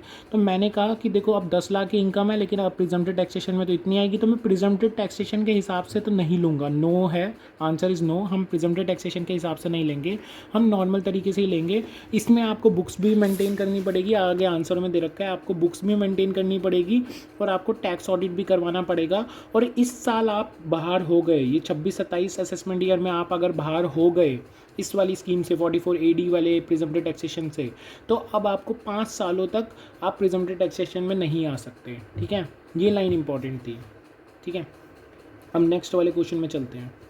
नेक्स्ट वाले क्वेश्चन में क्या बोल रहे हैं, मिस्टर प्रवीण जो है उसका टर्नओवर है 2,98,50,000। मतलब ये तो वही 2 करोड़ से तो ज़्यादा है, लेकिन 3 करोड़ से कम है, तो हमें चेक करना पड़ेगा कि कैश रिसिप्ट और कैश पेमेंट आपकी 5% से कम है कि नहीं। अब कह रहे हैं ड्यूरिंग द ईयर आपको कैश रिसीव जो हुआ है वो हुआ है 14 लाख रुपए, ठीक है। इनकम जो है एज़ पर बुक्स वो है 15 लाख रुपए, मैंने कहा ठीक है। और आपको दे रखा है रिटेल ट्रेड इनकम, और आगे ये बोल रहे हैं कि आपने 22-23 में, मतलब अभी प्रीवियस ईयर 23-24 चल रहा है, इससे पहले वाले साल में आपने, पहला साल था आपका प्रिजम्प्टिव टैक्सेशन का, ठीक है। तो इतना हमने मार्क कर लिया कि दूसरा साल है प्रिजम्प्टिव टैक्सेशन का, ठीक है। तो अब कह रहे हैं क्या मिस्टर प्रवीण जो है वो एलिजिबल हैं प्रिजम्प्टिव टैक्सेशन लेने के लिए 24-25 में, असेसमेंट ईयर 24-25 में। तो देखो आंसर इज़ कि पहली बात वो कैश रिसिप्ट कितना था, वो था 14 लाख, ठीक है, डिवाइडेड बाय आपका 298.5 लाख, तो ये 5% से कम आ रहा है। देखो 4.69% आ रहा है, तो 5% से कम आ रहा है, तो उस केस में क्या हो जाता है, टर्नओवर 3 करोड़ हो जाती है। तो हाँ देखो 3 करोड़ से तो कम है, तो येस आपको प्रिजम्प्टिव टैक्सेशन तो मिल जाएगा बेनिफिट। अगर if so determine his income as per presumptive taxation, तो 8% ऑफ द 14 लाख, जो कैश वाला रिसिप्ट था उसका तो 14 लाख ले लेंगे, और 14 लाख को माइनस कर देंगे ये 298.5 से, तो जितना भी आएगा 284.5, उसका 6%, तो ये आपके प्रिजम्प्टिव टैक्सेशन हो जाएगा, ख़त्म। In case mister Praveen want to declare profit as per books, उसने कहा कि नहीं, उसकी बुक्स में तो 15 लाख का ही प्रॉफिट था, लेकिन आपका प्रॉफिट कितना आ रहा है, चलो ये वाला प्रॉफिट भी एक बार निकाल लें कितना आ रहा है, या यहाँ से ही देख लेते हैं जल्दी के चक्कर में। 18.19 लाख आएगा, ठीक है, जो इसको निकाल के आएगा, लेकिन हमारी बुक्स में तो 15 लाख ही था। तो थर्ड केस यही दे रखा है कि अगर मान लो बुक्स के हिसाब से आपने प्रॉफिट डिक्लेयर करना है तो क्या करना पड़ेगा। तो मैं बोलूँगा कि देखो आपको बुक्स मेंटेन करनी पड़ेंगी, आपको ऑडिट करवाना पड़ेगा एज़ पर 44 AB, ठीक है। और आपकी बेसिक एग्जामिशन से ज़्यादा तो है ही, 15 लाख जो है वो आपकी बेसिक एग्जामिशन से ज़्यादा तो है ही, वो भी दिखाना पड़ेगा, मतलब ये लिखना पड़ेगा पेपर में, ठीक है। What is the due date of filing of return of income under both the option. अच्छा ड्यू डेट क्या होगी इसमें, अच्छा तो ड्यू डेट एक्चुअली इसमें अभी स्टडी मैट में आई नहीं है, हाँ स्टडी मैट में नहीं आई थी, बाद में दे रखी है क्या ड्यू डेट वाला, अरे तो चलो मैं आपको ड्यू डेट यहाँ बता ही देता हूँ क्या होती है। ठीक है। तो ड्यू डेट क्या होती है, देखो मैं आपको यहाँ ड्यू डेट लिखवा देता हूँ। जब हम जब भी अपना टैक्स ऑडिट करवाते हैं ना, तो टैक्स ऑडिट में क्या होता है, देखो मैं यहाँ पर है ना अलग से एक टेबल ही बना देता हूँ, ठीक है। एक तो होता है आपका रिटर्न फाइलिंग डेट, एक होता है आपका टैक्स ऑडिट की रिटर्न की डेट। मतलब टैक्स ऑडिट की रिटर्न की डेट अलग होती है जिस दिन आपकी टैक्स ऑडिट की रिटर्न जाती है, ठीक है। टैक्स ऑडिट की रिटर्न वाली डेट लिख रहा हूँ मैं आपको, ये याद रखना। एक होती है रिटर्न वाली डेट। देखो जो नॉर्मल टैक्स ऑडिट होती है आपकी, मतलब नहीं, पहले लेते हैं हम अदर केस। अदर केस मतलब जैसे आपका इंडिविजुअल, HUF, इस केस में क्या होगा, आपको 31 जुलाई आपकी डेट रहती है रिटर्न की, ठीक है। तो यहाँ पर क्या होगा, जिसमें आप प्रिजम्पटिव टैक्सेशन भर रहे हो उस केस में तो आपकी 31 जुलाई 2024 ही आपकी रिटर्न डेट हो जाएगी, ठीक है। ये मैंने मार्क करवा दिया। इसके अलावा अगर आप मान लो टैक्स ऑडिट वाले बंदे हो, मतलब आपके ऊपर टैक्स ऑडिट हो रही है जो कि इस केस में है, तो आपकी रिटर्न फाइलिंग की डेट हो जाती है 31 अक्टूबर। तो यहाँ पर ये 31 अक्टूबर आंसर आ जाएगा अगर आपने टैक्स ऑडिट वाले केस में आ गए। ये थर्ड वाले केस में जो मैंने आपको बताया था ना, टैक्स ऑडिट में आ जाओगे अगर आप इनकम अगर कम डिक्लेयर कर रहे हो तो टैक्स ऑडिट वाले केस में आपकी रिटर्न फाइलिंग की डेट आ जाती है 31 अक्टूबर, ठीक है। इसके अलावा क्या होता है, आपका एक ट्रांसफ़र प्राइसिंग का अगर आपका केस लग रहा है तो वो आपकी रिटर्न फाइलिंग की डेट होती है 30 नवंबर, ठीक है। ये वैसे इसमें मिलेगा यार, मतलब ये मिलना चाहिए स्टडी मेट में, मिलेगा तो ठीक है, नहीं मिलेगा तो यहाँ से कर लो। वैसे तो असेसमेंट वाले प्रोसीजर वाले टॉपिक में भी मिलेगा और यहाँ पर भी मिलना चाहिए, नहीं मिलेगा तो मैं यहीं पढ़ा रहा हूँ। इंडिविजुअल HUF के केस में क्या है, 31 जुलाई। और टैक्स ऑडिट जिनके ऊपर भी, मतलब ये इंडिविजुअल HUF वाले भी अगर जिनके ऊपर टैक्स ऑडिट अप्लाई होती है, कंपनी जिनके ऊपर टैक्स ऑडिट अप्लाई होती है तो है 31 अक्टूबर। और कंपनी के केस में भी यहाँ पर 31 अक्टूबर ही है। मतलब जितने भी अदर पर्सन आ गए इंडिविजुअल HUF के अलावा सब में 31 अक्टूबर है, लेकिन ट्रांसफर प्राइसिंग के केस में 30 नवंबर है। अब बात आती है जिनके ऊपर टैक्स ऑडिट रिटर्न की डेट क्या है। देखो इंडिविजुअल और HUF के केस में तो टैक्स ऑडिट रिटर्न जाएगी नहीं। अगर टैक्स ऑडिट रिटर्न उस केस में जाएगी जब उन पर भी टैक्स ऑडिट लगेगा, और कंपनी के केस में अगर टैक्स ऑडिट लगेगा, जो कि लगता ही है, तो उस केस में क्या होता है, 1 month prior to the return date, जो भी ROI की डेट है ना उससे 1 महीने पहले। तो यहाँ पर डेट क्या आ जाएगी, 30 सितंबर। और ट्रांसफर प्राइसिंग वाले में क्या आ जाएगी, 31 अक्टूबर। तो ये होती है आपकी डेट्स, ठीक है, ये याद कर लेना। अब आगे बढ़ते हैं। अब यहाँ पर एक 19th क्वेश्चन है, 19th क्वेश्चन भी देख लो। ये वो वाला है, शिप कैरेज बोल रहा हूँ, सॉरी, गुड्स कैरेज वाला, जो आपका 44 AE वाला है। ये क्वेश्चन वही होगा, ऑपरेटिंग गुड व्हीकल, ठीक है। 1/4/2023 को आपने एक बिज़नेस स्टार्ट किया, ये ऑपरेटिंग गुड व्हीकल, आप अपना वही ट्रक का बिज़नेस कर रहे हो समझ लो। इसमें क्या हुआ, आपका जो ग्रॉस, मतलब ये है नंबर ऑफ़ ट्रक्स हैं ये आपके, ये डेट ऑफ परचेज़ आपने कब ख़रीदा था ट्रक को, ठीक है। वही अपना वो वाला कॉन्सेप्ट भी याद रखना, मंथ वाला। तो ये आपके वेट्स दे दिए इन्होंने, एक में 7,000 किलो है। तो यहाँ पर देखो 12,000 किलो से ज़्यादा कितने हैं, मतलब हैवी वाले कितने हैं, ये 15-15 हज़ार वाले 2 हैं, एक में 2 हैं, एक में 1 है, ये आपके मन दे रखे हैं। तो यहाँ पर अगर आप सॉल्यूशन में देखोगे तो सॉल्यूशन जिस तरीके से कर रखा है, आप या तो इस तरीके से भी सॉल्व कर सकते हैं पेपर में, या फिर अपनी तरीके से भी कर सकते हैं, लेकिन इस तरीके से करें तो ज़्यादा अच्छा है। इसमें क्या किया इन्होंने, बता दिया कि देखो ये हैवी वाले अलग कर दिए, वो 15,000 किलो वाले, कि ये 2 खरीदे थे, ये 1 खरीदा था, डेट ये थी। तो यहाँ से डेट गिनो, देखो मैं ये वाली डेट गिनवा देता हूँ एक बार। आपका फेब का महीना और मार्च का महीना, तो 2 महीने हो गए, ठीक है। फेब का महीना और मार्च का महीना, फेब का महीना पूरा लोगे क्योंकि मैंने बोला था पार्ट ऑफ द मंथ होता है, तो ये आपका पूरा हो गया। तो इसको इससे मल्टीप्लाई करके 2 आ गया, मतलब एक ही व्हीकल था ना, तो 2 से मल्टीप्लाई करके इतने महीने आ गए, number of month into number of vehicle, इतने आ गए। ये हो गए 18, टोटल 18 आ गए हैवी व्हीकल के। और जो हल्के व्हीकल थे, हल्के व्हीकल का ऐसे निकाला ये नंबर ऑफ व्हीकल, और ये मंथ वाइज ले लिया, तो इससे मल्टीप्लाई करके 55 आ गया। अब क्या होगा, जो हल्के व्हीकल हैं वो तो आपके 55 मल्टीप्लाई बाई 7,500 हो जाएंगे, क्योंकि हर मंथ का निकलता है ना। और जो आपका हैवी व्हीकल है वो भी आपका हर मंथ का निकलता है, लेकिन उसमें क्या है, आपका टन वाइज निकलता है, 1,000 रुपये पर टन का लेना होता है। और यहाँ पर भगवान की दया से जितने भी हैवी थे वो सारे 15 टन के ही थे, तो 15 टन इंटू 1,000 रुपये, और कितने महीने के, 18 महीने के, तो वो निकाल दिए। तो ये आपका इनकम आ जाएगी 44 AE की, ठीक है, सिंपल है। आगे बढ़ते हैं, आगे आगे आगे आगे आगे, ठीक है। यहाँ पर एक क्वेश्चन है, वो एक बार देख लो, ये बहुत इजी क्वेश्चन है, तो आप ऐसे ही देख के समझ जाओगे। एक अल्फ़ा कोऑपरेटिव बैंक है, एमैल्गमेट हो रही है बीटा कोऑपरेटिव लिमिटेड से। कब हो रही है एमैल्गमेट? 1/12/2023 को, ठीक है। और डेप्रीशिएशन दे रखा है, डेप्रीशिएशन दे रखा है 2,40,000 का। देखो जो डेप्रीशिएशन है वो पूरे साल का है। एमैल्गमेट कब हो रही है? 1/12 को, तो 1/12 से पहले थे 244 डेज, 1/12 के बाद हैं 122 दिन साल में। तो डेप्रीशिएशन आप उसी रेशियो में एक बार डिवाइड कर दो। एक बार मुझे ना यहाँ एक कन्फर्मेशन चाहिए, तुम अपना ब्रेक ले लो, मेरे को बस ये देखना है 244 डेज मैंने निकाले कैसे।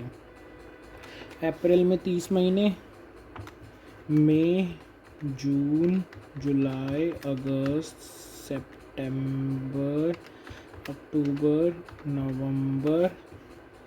नवंबर, तो ये तो आ गए 245 डेज। नहीं, मैं कुछ गलत निकाल रहा हूँ, एक मिनट। अप्रैल, मई, जून, जुलाई, अगस्त, और क्या था,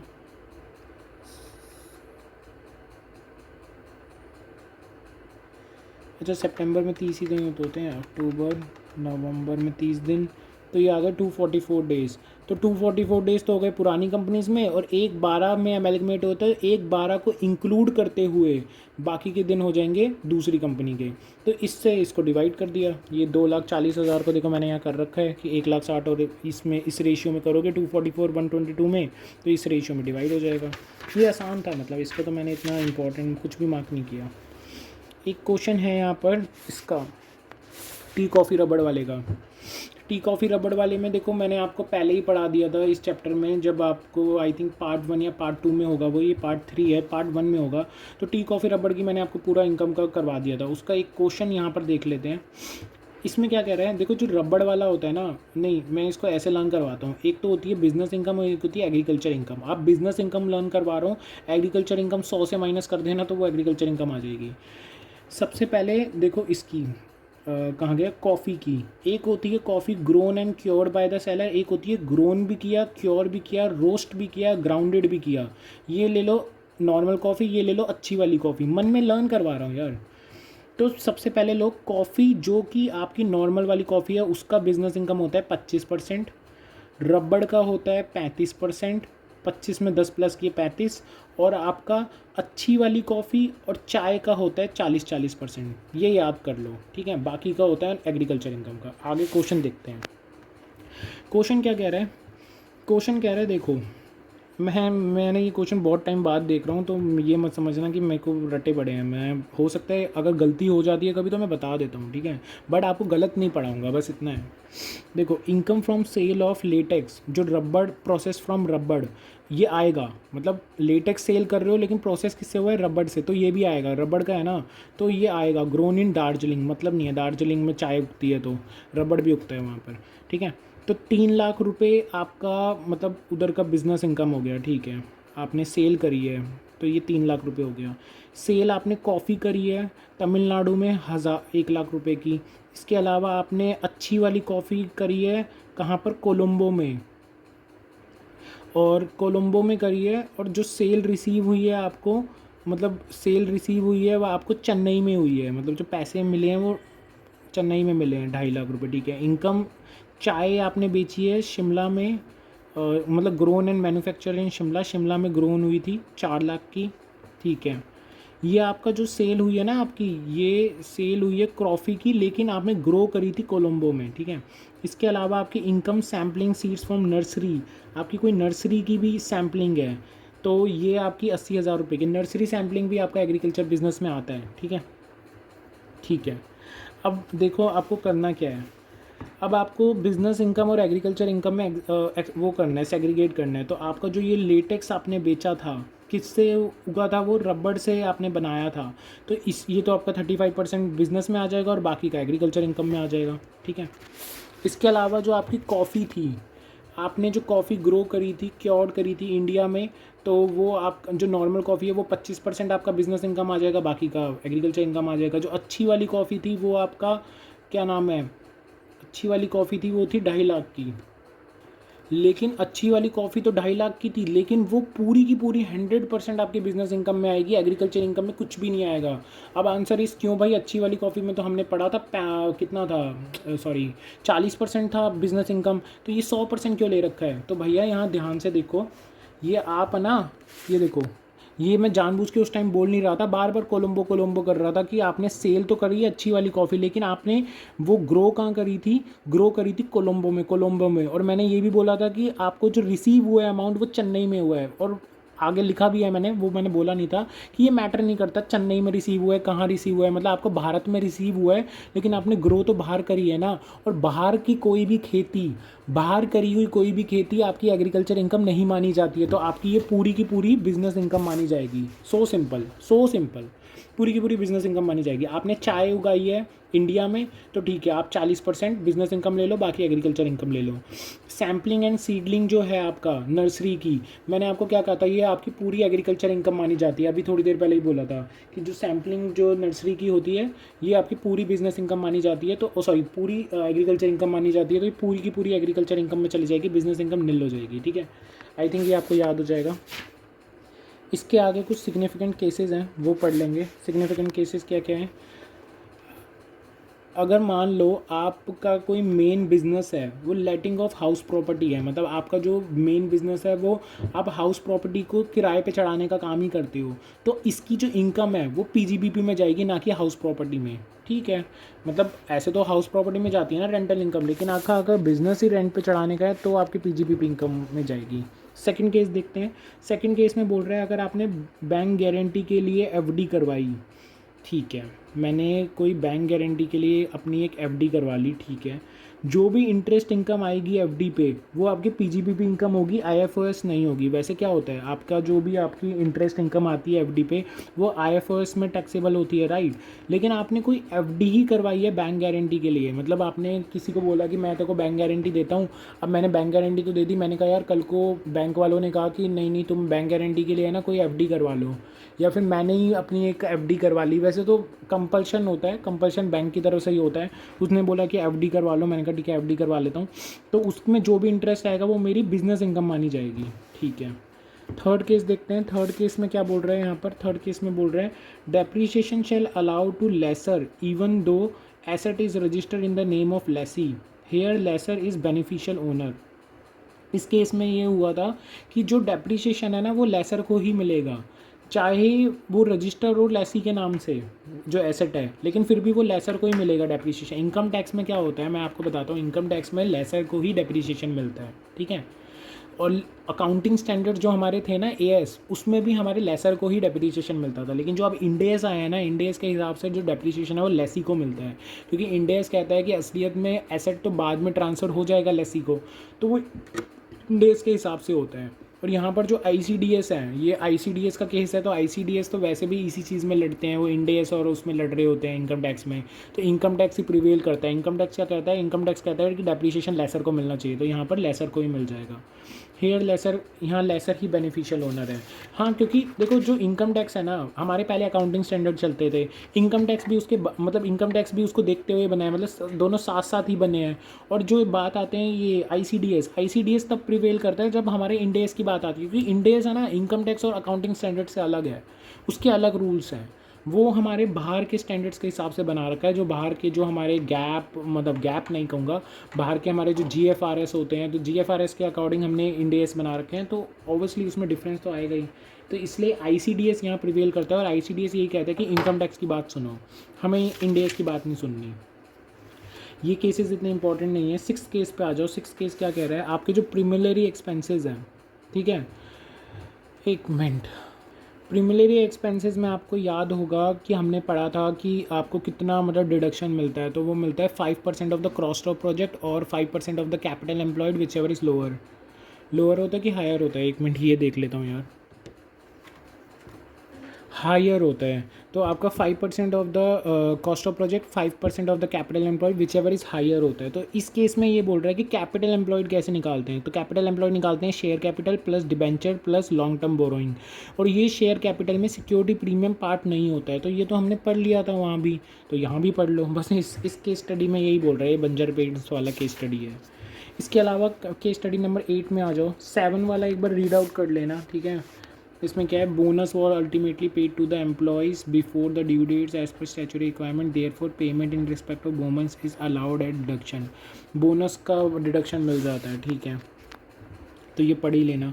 इसके अलावा ये केस नंबर 8 है। केस नंबर 8 क्या कह रहा है, जो भी आपका ग्लो साइन बोर्ड्स होते हैं, ठीक है, जो डीलर्स के आउटलेट्स में आप लगाते हो, तो वो रेवेन्यू नेचर के होते हैं ग्लो साइन बोर्ड। यार उसका नेचर पता, कैपिटल नेचर क्यों नहीं होता, मैं आपको बताऊँ। ये जो ग्लो साइन बोर्ड आते हैं, आप कभी ध्यान से देखना, ये जो लगते हैं यार थोड़े दिनों में फट जाते हैं, थोड़े दिनों में पुराने हो जाते हैं, थोड़े दिनों में भी एक्सचेंज करने पड़ते हैं, ठीक है। इसके अलावा इनकी जो फ़ीस जाती है वो बहुत मोटी होती है। तो ये सारे रेवेन्यू नेचर में जाते हैं, क्योंकि रेकरिंग है, बार बार लगते रहते हैं। लाइफ इसकी बहुत शॉर्ट होती है, ग्लोइंग साइन बोर्ड्स जो होते हैं।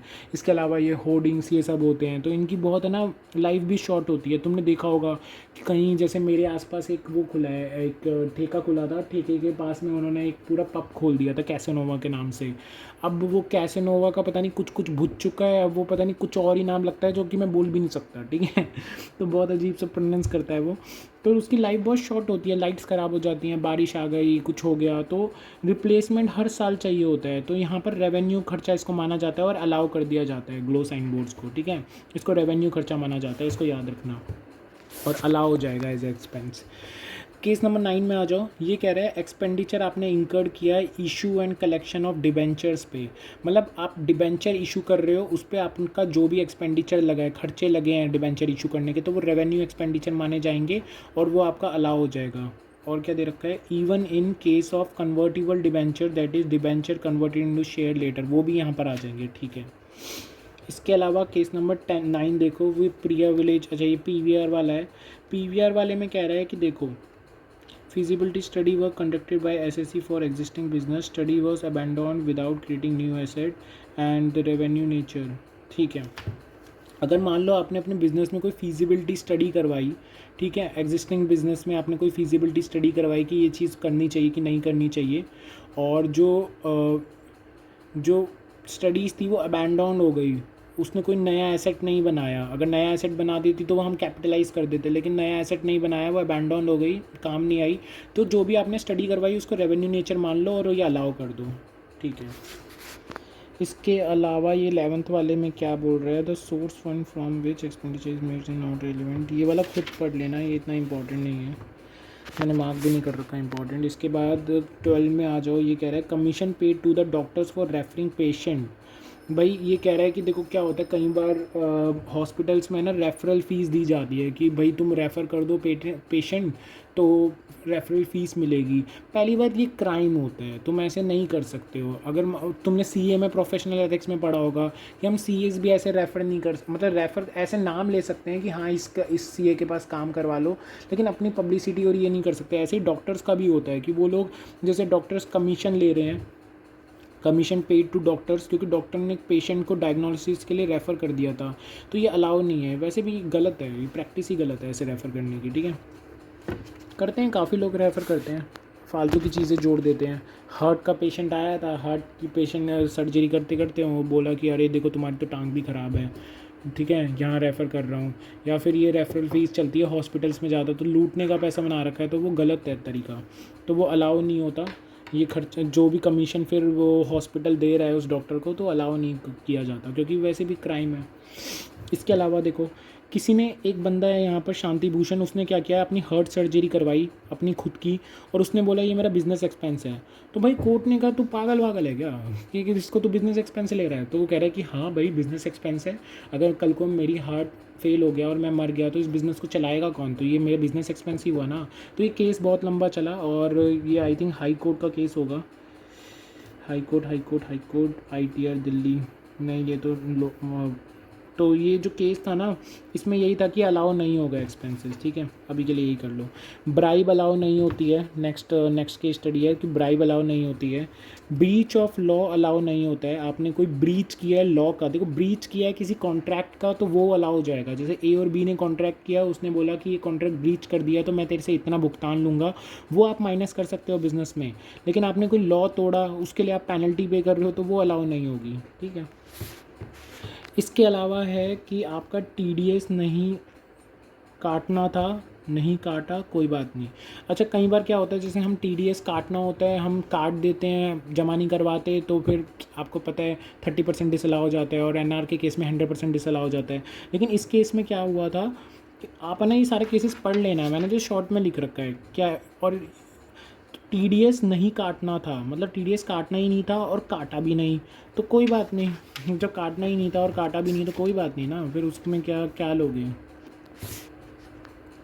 इसके अलावा देखो, remuneration paid to working partners as per deed statutory within limit allowed even if unreasonable and excessive, AO can't disallow. अगर remuneration paid to working partner as per deed statutory within limit, अच्छा ये भी ठीक है। अगर मान लो आपने कोई रेमुनरेशन पे किया है वर्किंग पार्टनर को ही होना चाहिए, नॉन वर्किंग पार्टनर को करोगे तो वैसे भी अलाउ नहीं है रेमुनरेशन पे कर रहे हो वर्किंग पार्टनर को एज पर डीड, जितनी आपने डीड में लिख रखा है उतना पे कर रहे हो, और वो स्टैचुरी लिमिट के भी विद इन स्टैचुरी लिमिट, मतलब स्टैचुरी लिमिट के भी अंदर है, मतलब 12% से कम या 12% है, तो ठीक है, फिर तो अलाउ कर दो रेमुनरेशन को। इवन ये अनरीजनेबल एंड एक्सेसिव, अगर ये AO को लग रहा है कि नहीं नहीं ये तो बहुत अनरीजनेबल है, देखो दूसरी कंपनीज तो इतनी रेमुनरेशन देती है, तुम इतना क्यों ज़्यादा क्यों दे रहे हो, तो सॉरी मैंने यहाँ 12% बोल दिया था विद इन लिमिट। नहीं, रेमुनरेशन का थोड़ी ना होता है, वो तो इंटरेस्ट का होता है 12%। रेमुनरेशन का विद इन लिमिट तो हो गया वो बुक प्रॉफिट वाला। तो बुक प्रॉफिट के अंदर अंदर अगर आपने रेमुनरेशन दिया है, अगर आप दे रहे हो तो कोई दिक्कत नहीं है यार। अगर ज़्यादा दे रहे हो तो देखो वो तो वैसे भी डिसअलाउ हो जाएगा। हमारा जो वो फॉर्मूला निकलेगा बुक प्रॉफिट का, कौन सा वाला, वो 3 लाख तक का वो 90% और बाकी का 60%, वो वाला फॉर्मूला से निकालोगे तो वो तो वैसे भी डिसअलाउ हो जाएगा। लेकिन यहाँ AO ने पता क्या बोला इस केस में, AO ने बोला कि जितना तुम ठीक है तुम बुक प्रॉफिट के अंदर अंदर दे रहे हो बहुत अच्छी बात है, लेकिन यार दूसरी कंपनीज तो देखो यहाँ से ज़्यादा देती हैं, कम देती हैं रेमुनरेशन, तुम ज़्यादा दे रहे हो तो मैं डिसअलाउ कर रहा हूँ, तो ये यहाँ AO गलत है, ऐसा नहीं कर सकता वो, ठीक है। क्योंकि यहाँ कंपनी मार्केट इन सब से कोई मतलब नहीं है, यहाँ बुक प्रॉफिट का केस आता है जब इसका आता है। अब यहाँ पर देखो क्वेश्चन आंसर स्टार्ट हो गए। क्वेश्चन आंसर कितने हैं, बस 10 क्वेश्चन आंसर ही है PGBP के। तो मैं चाहता हूँ ये 10 क्वेश्चन आंसर आप कर लो या मैं आपको करवाऊँ, बताओ। देखो क्वेश्चन आंसर बहुत कम है, बस 10 क्वेश्चन आंसर्स हैं, ठीक है। मैं चाहता हूँ एक बार ये सारे आप पढ़ लो और खुद कर लो, ठीक है। अगर आपको लगता है कि आपसे नहीं होंगे, डाउट पूछ लेना, मैं कोशिश करूंगा कि मैं बता दूं, लेकिन आपको लग रहा है कि क्वेश्चन आंसर बिल्कुल नहीं हो रहे हैं तो मुझे ना कमेंट बॉक्स में लिख देना कि सर प्लीज़ क्वेश्चन आंसर भी करवा दो, तो मैं पक्का इसकी एक वीडियो डाल दूंगा, पक्का डाल दूंगा आपके पेपरों से पहले, क्योंकि पेपरों को टाइम कम है। अब हम आगे कैपिटल गेन की तरफ चलते हैं, अगला चैप्टर जो है, क्योंकि अब जल्दी करना है। तो आपको अगर लगता है कि 10 क्वेश्चन आंसर मुझे करवाने चाहिए तो मैं कभी भी इसकी वीडियो डाल दूंगा, ठीक है, कोई दिक्कत नहीं है। अभी हम आगे बढ़ते हैं, ठीक है। मैंने आपको पूरा चैप्टर विद केस स्टडीज़ करवा दिया उसका PGBP का। चलो ठीक है, अब नेक्स्ट वीडियो में मिलते हैं कैपिटल गेन में।